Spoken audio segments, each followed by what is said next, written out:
আজকে রান্না করব গরুর মাংস।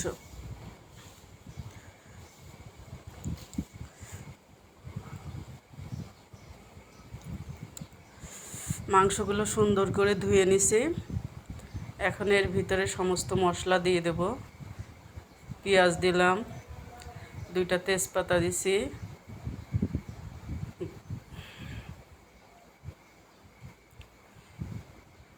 গরম মশলা দিলাম, এলাচ, লং,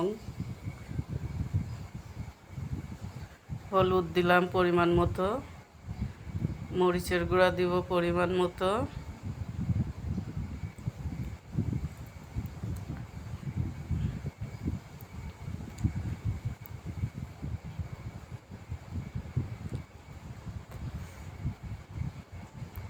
পরিমাণ মতো এখন তেল দেব, গরম মশলা দিলাম, 4টা এলাচ দিলাম,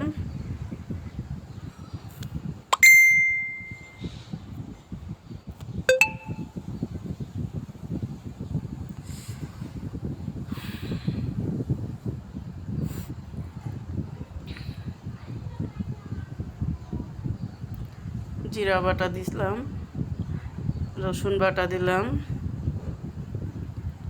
আদা বাটা দিলাম,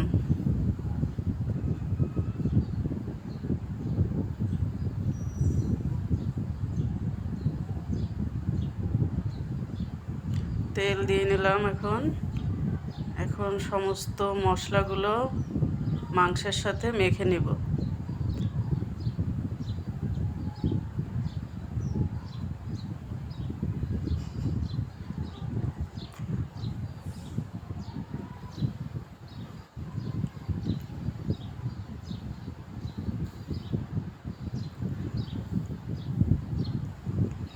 মাংসর মধ্যে মশলাগুলো মাখানো শেষ। এখন রান্নায় বসিয়ে দিছি।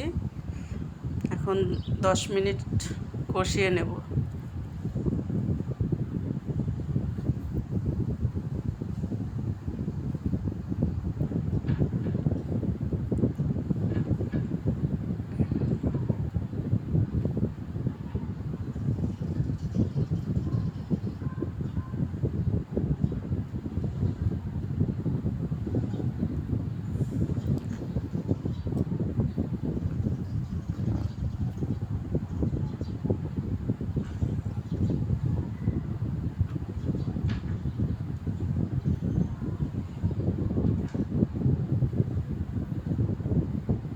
মাংস যত ভালো কষানো হবে তত মাংস একটা গন্ধ থাকে, সেই গন্ধটা আর থাকবে না।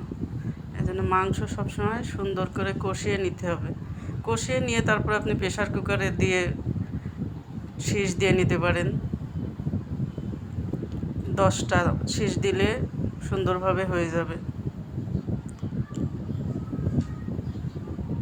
আমি এভাবেই রান্না করি। আগে কড়াইতে সুন্দর করে কষিয়ে নিই, তারপরে প্রেসার কুকারে দিয়ে 10টা শীষ দিয়ে নামিয়ে নিয়ে আবার কড়াইতে ঢেলে সুন্দর করে আবার একটু কষিয়ে নিই।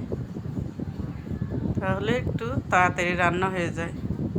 নাহলে গরুর মাংস এভাবে রান্না করতে গেলে অনেক সময় লাগে। আবার বিশেষ করে যারা গ্যাসে রান্না করে, গ্যাস শেষ।